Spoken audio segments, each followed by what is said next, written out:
What is it like being the CEO of Brentford? Straight in there.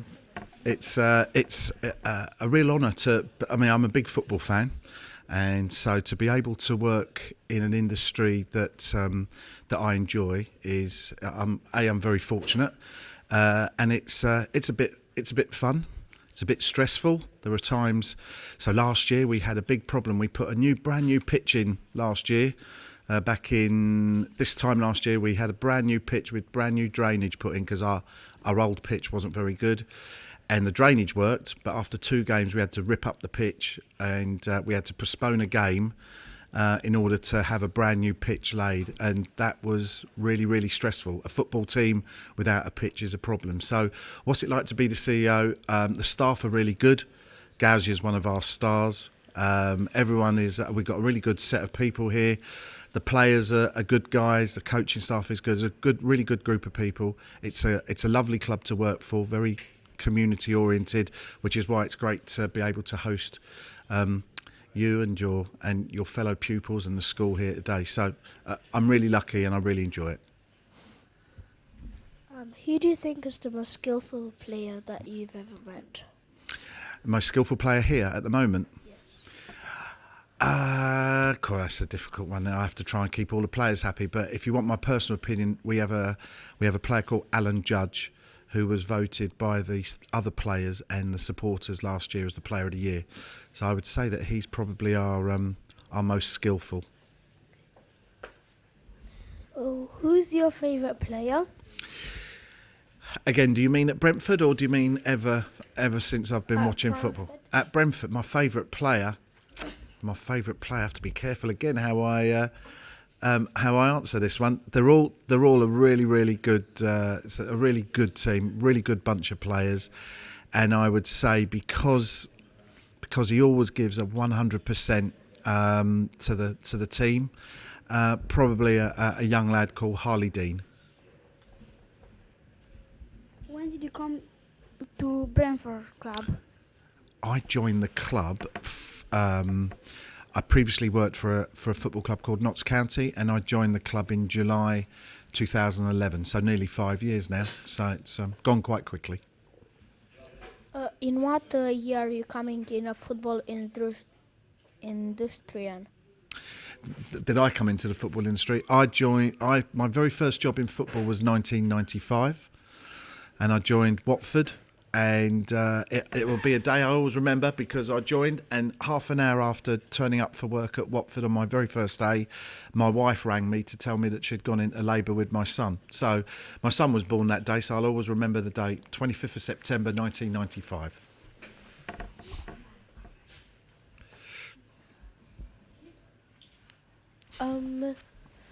Why do you want to be CEO? Why not any other job? I'm sure it's going to be the same for all of you guys as you grow up and you decide what you want to do after you've been through school and you've done your exams, and you all probably will have an idea what you want to do. I always wanted to. I was always ambitious, so I realised I was taught by my parents I had to work hard at what I did. I started off, my first job out of school was working for a bank, would you believe? Which I found quite boring. Banks are very different now. So that was back in 1979. And I just always had a passion to try and do as good a job as I could, and to go as far as my ambition and any talent I had would. And I've been very lucky to be CEO at a couple of football clubs. So it's great to be able to, as CEO, you have a real chance of shaping what the club's like, what we do with the players, almost as importantly what we do with the community and our young fans and families, how we work with our community sports trust. So it's great to, as CEO, I have a real chance to help shape the future of the club and how we work with our local community. It's really important to me.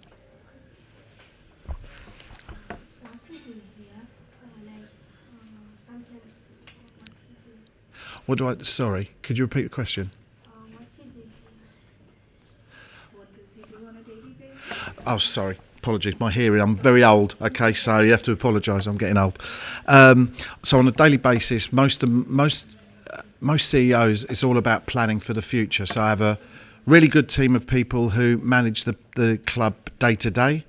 and I meet with them on a regular basis to make sure that everything is running okay and if there are any problems.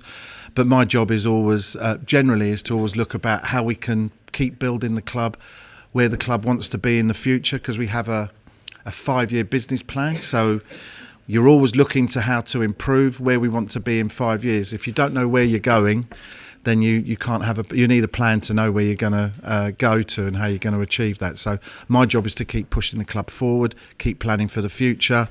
But for instance, I've just come out of a meeting with all of our local services. So it's not always about planning for the future, but we have what's called a special group with the local council, the police, the fire brigade, the ambulance service, to make sure the stadium is always safe. You're probably all very aware of the terrible tragedy at Hillsborough, long before you guys were born. But football clubs have got a duty to make sure everyone who comes to football matches enjoys themselves, but it's always safe. And we have to work with all of our local authorities and local blue light services, as we call them, to make sure that this is as safe a stadium as it can be for everyone, young, old, male, female, whatever. It's safe. If you didn't work for Brentford Football Club, what other football club would you work for? Oh, God. Okay, so now I have to be very honest, and now I have to be very careful. So I was born in Shepherd's Bush, and my dad took me to Queen's Park Rangers when I was a boy. So I was a Queen's Park Rangers supporter. Queen's Park Rangers aren't very popular with Brentford fans, so I don't talk about that too much. And I have worked for QPR, but I would say, I think like everybody, the question was asked earlier about, which I talked about, ambition. I'd love to work in the Premier League, and it'd be great if I could be with Brentford when Brentford got into the Premier League, and to be CEO of a Premier League football club as good as this club is would be great. Good question. Thank you. I thought you were hiding there for a minute. Who's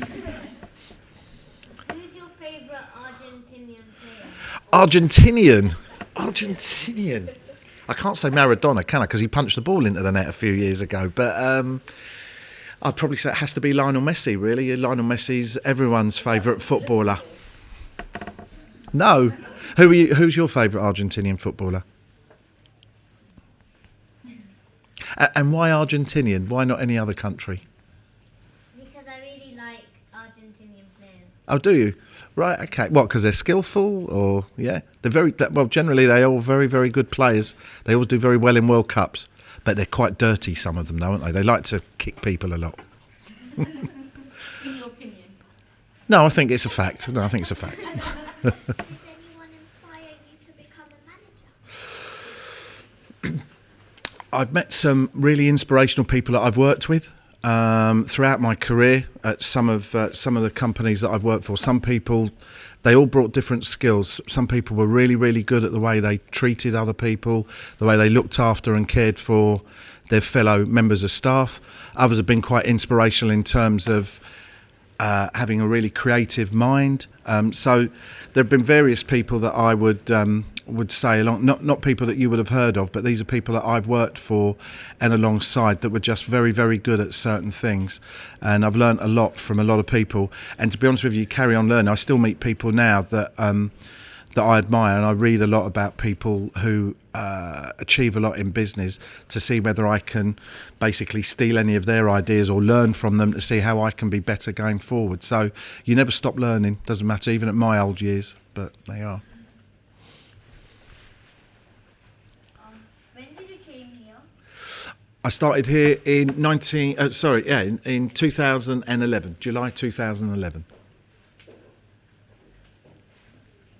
What time did you start football? When did I start? What, working or in it or playing it or playing? I've never been good enough to play as a professional player. As you can see, make sure you don't eat too many McDonald's, otherwise you'll end up looking like me. So I was a lot slimmer when I was younger, so I wasn't a bad footballer. I started playing when I was 6 or 7 with my local school and with local Sunday sides and I played for years at a 5-a-side league in Lily Road at Fulham. I probably played there from the time I was 7 right up until I was 16. but then I was also playing for school and a Sunday club as well. So I've always really enjoyed football. It comes back to the earlier point, to be working in it, to have an opportunity to work in an industry I really enjoy, and I really hope you guys, when you go on to work, you always, if you can work somewhere where you also enjoy it, you spend a lot of time at work, so it'll be good for you all if you're lucky enough to do that. It's a great thing. So yeah, I was about 6 or 7 when I first started playing it properly. Are you a really big football fan? Yeah, massive. I really enjoy football. My wife would say too much. Do you enjoy any sports apart from football? Yes, I enjoy tennis. Now, these are mainly watching, but rather than playing. So I really enjoy tennis. I enjoy boxing. I enjoy horse racing for reasons I shouldn't. I generally enjoy sports. I have to say I'm not a big rugby fan, would you believe? But I do enjoy my football particularly. When you came here, what was the most difficult moment? Good question, that. Good question. So when I came here back in 2011, the club had only recently, like a lot of football clubs generally don't make any money. So we were, as a football club, very short of money. And when you're short of money, trying to be better and improve and invest things is quite a difficult balancing act.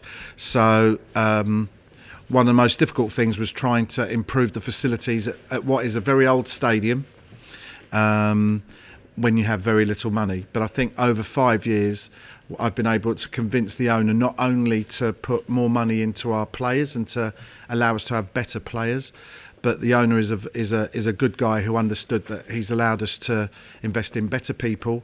And without walking around the ground, you probably can't see it, but we've improved the stadium quite a bit as well. So the biggest challenge was that, and also having a team that we could try and get out of League One into the division we're in now, so that it's a bit more attractive for people of your age to come along and follow us, because you all want to follow successful teams, and we were playing in League One, and youngsters don't generally like to follow their teams when they're in League One, but in the Championship we've picked up a lot more fans, so that was important.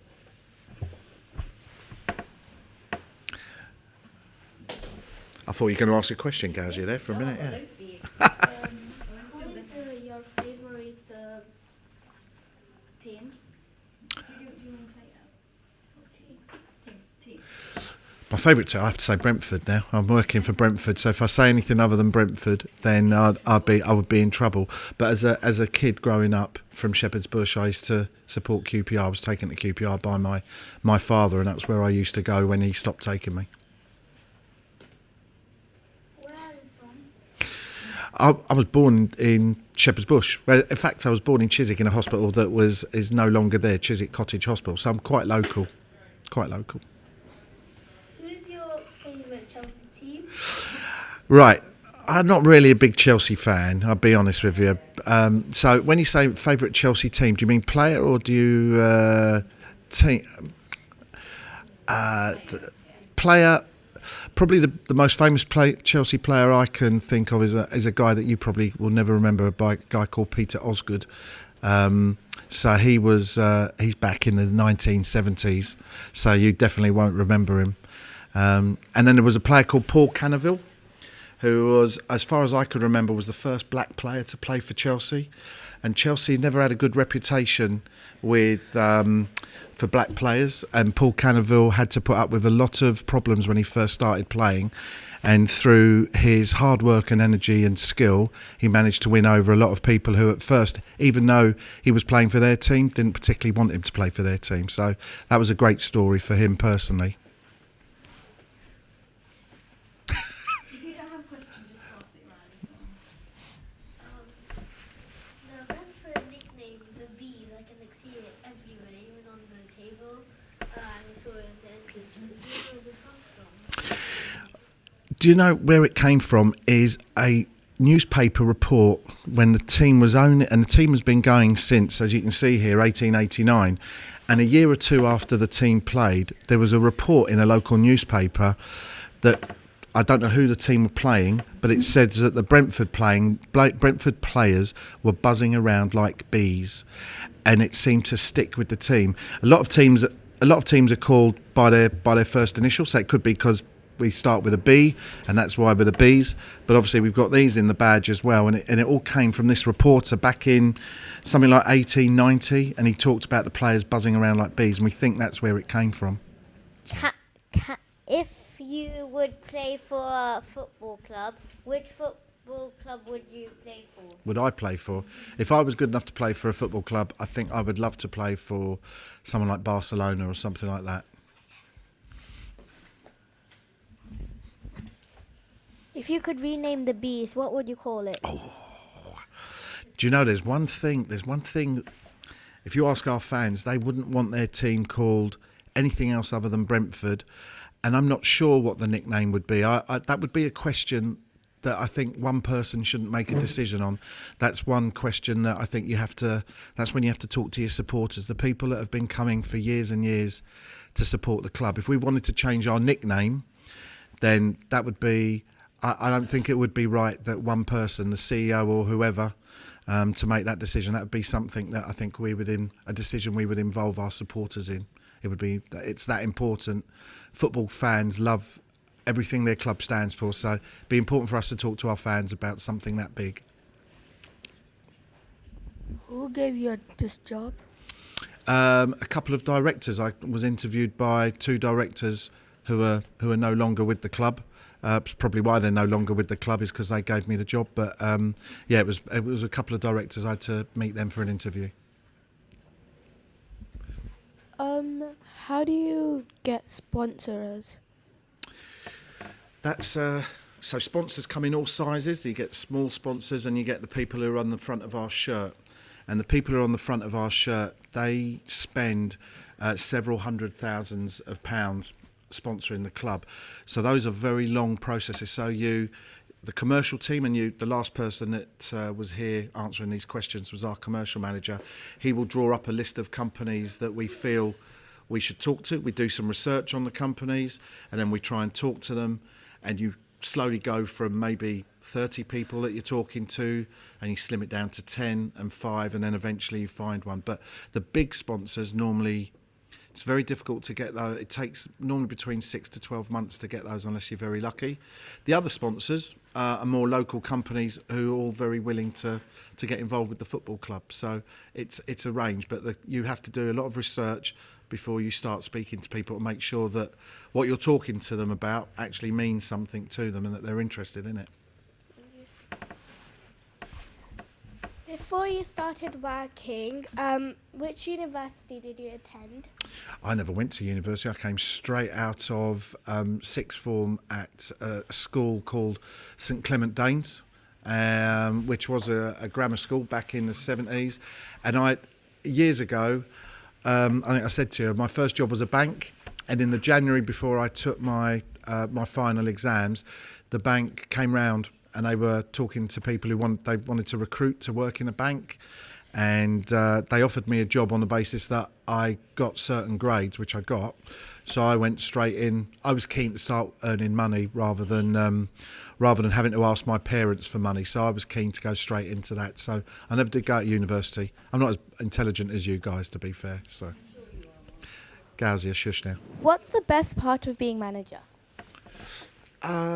I think it's I still enjoy getting out of bed in the morning and coming into work, because working in sport is really, it is an honour and it's a real pleasure, really. It has its difficulties. We have problems to deal with, but it's such a fun industry, and it's all about making people happy on a Saturday afternoon or a Tuesday evening.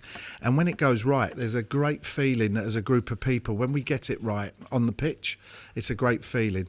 When Gauzia and her team do such a great job with all our schools and our local clubs, and we see more and more people coming to support the team because of the hard work they put in, it's a really great feeling. And I came back to one of the questions earlier, it's a really good group of people that we've got here. So I'm really lucky in that respect. What was your second job? So my first job was banking, and my sister worked for a tour operator. She worked for a company called Thompson Holidays, still going, and I got jealous because she was always going away on free trips, and I was young and I wanted to see the world, and it is even better when somebody else pays for you to do it. So I managed to move from the bank and I got a job within the finance department of Thompson Holidays, and I then worked in the travel industry for about 15 years before I got into sport. So I worked for Thompson's, then British Airways, and then a company called Intersun after Thompson's, and then British Airways, and then I got into football. So travel.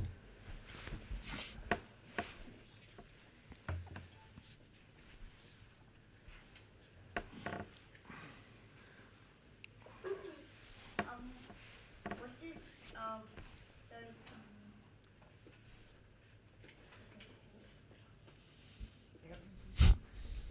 Forgot it. Don't worry.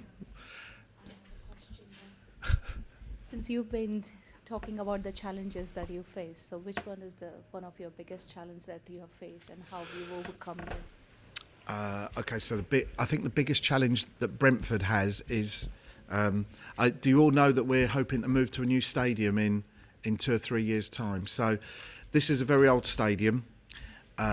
It doesn't allow us to. The only time we can really make any money is when we play football matches. So during the week, we hardly ever see many people like yourself or businesses come here to spend money to hold their meetings or anything like that. The new stadium will allow us to generate a lot more money, but whilst we're here, we need to. The new stadium will be over 20,000 in size, and when I first got here, our average crowds were only around 5,000. The team have gone up a league, and our biggest challenge is probably to recruit new fans using everything we've got with social media, all the new marketing skills we've got, understanding what makes young people like yourself support a football club. Why do you support Chelsea or Man United or Liverpool or Barcelona? And what can we do to make you want to come and support Brentford? And it can't always be about us winning football matches, because we're not always going to win our football matches. So we've got to take our crowd from, it was 5,000. Last year it was 10,500. And we've got to fill a stadium that will be over 20,000 in capacity. And we have 3 other football clubs on our doorstep. We have Chelsea, Fulham and Queen's Park Rangers. Everyone is trying to achieve the same thing. So one of our biggest challenges is how can we go from the number of fans that we currently have to trying to fill a new stadium, because there's no point having a lovely shiny new stadium which all looks lovely and it's only half full or half empty.